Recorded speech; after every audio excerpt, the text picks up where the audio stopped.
Box অফিসের report অনুযায়ী কোন সুপারস্টার এগিয়ে, ঢালিউড নাকি টলিউড? কোন দেশের সুপারস্টার বেশি এগিয়ে?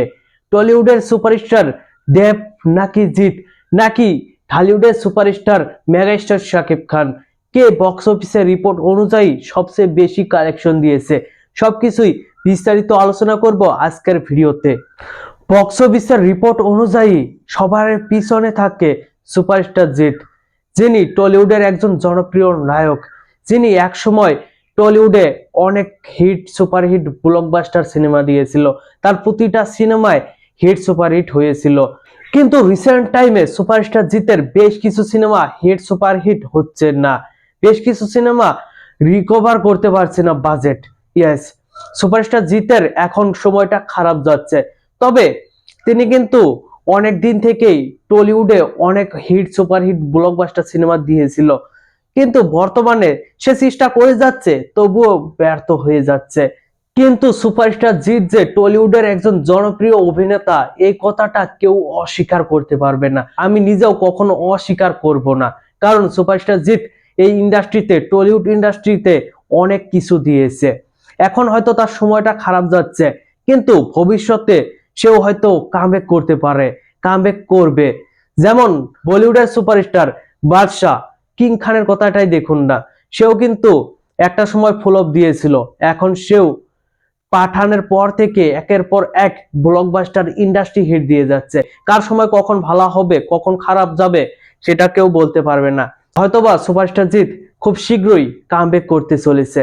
দ্বিতীয়তে আসা যাক সুপারস্টার দেবের কাছে। বক্স অফিসের দিক দিয়ে সুপারস্টার দেব দ্বিতীয়তেই থাকবে, কারণ তার রিসেন্ট মুক্তি পাওয়া খাদান সিনেমাটির কথা দেখুন না, সেই সিনেমাটি 26 কোটির উপরে বক্স অফিস গ্রোস কালেকশন করেছে, তাই তাকে দ্বিতীয় স্থানে রাখতেই হয়। তার আগেও কিন্তু সে অনেক সিনেমায় হিট দিয়েছে, তবে তার সময়টাও জিতের মতো খারাপ গিয়েছিল।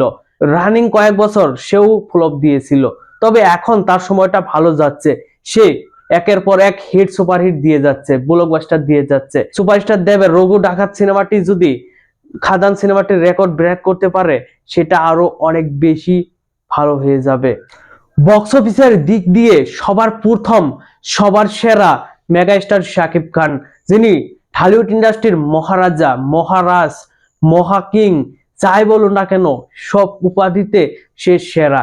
সব উপাধিতে তাকে শ্রেষ্ঠ দাবি করা হয়, কারণ তার হাতে যেই সিনেমায় আসুক না কেন, সেই সিনেমাটি বাজেটের টাকা রিকভার করতে পারে।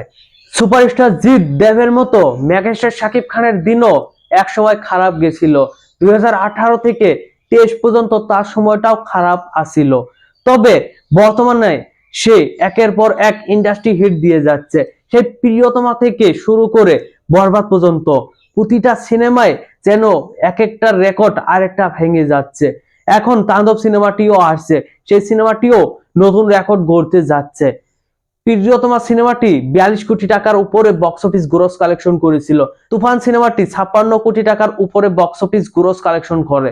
রিসেন্ট মুক্তি পাওয়া বরবাদ সিনেমাটি তো এই দুই সিনেমার রেকর্ডও ব্রেক করে ফেলেছে।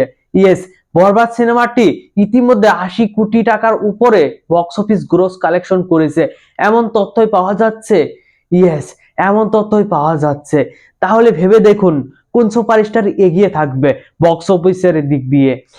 শুধুমাত্র বরবাদ সিনেমাটি মাল্টিপ্লেক্সেই 16 কোটি টাকার উপরে বক্স অফিস কালেকশন করেছে। তো ভিউয়ার্স, আপনি কার ভক্ত? সুপারস্টার দেব, সুপারস্টার জিৎ, নাকি মেগাস্টার শাকিব খান? আপনি কার ভক্ত অবশ্যই কমেন্ট বক্সে জানাবেন। আর হ্যাঁ, আমি কিন্তু কাউকে ছোট করে কিছুই বলিনি, যেটা সত্য সেটাই বলেছি। আপনাদের মতামত অবশ্যই কমেন্ট বক্সে জানাবেন। ধন্যবাদ পুরো ভিডিওটির সঙ্গে থাকার জন্য। আল্লাহ হাফিজ।